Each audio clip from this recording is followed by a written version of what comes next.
Welcome back to another video. Today I'm going to show you how to put a blurred background on DaVinci Resolve. As you can see here, I'm recording on a MacBook, so the resolutions are different and I have these black bars either side of my video. Now all you've got to do is copy and paste your timeline and just place it on top. Now click on the bottom timeline, go to Inspector. Now all you have to do is click on the zoom. Now all you have to do is click on zoom and then move your finger or your mouse to the right and it will zoom in. Now go to Effects and search up Blur and then double tap on Box Blur.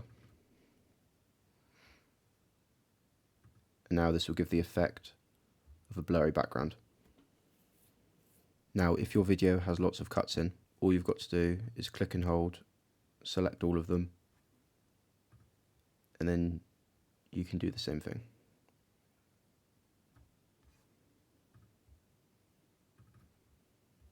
Thank you for watching the video. If you found it useful, please like and subscribe.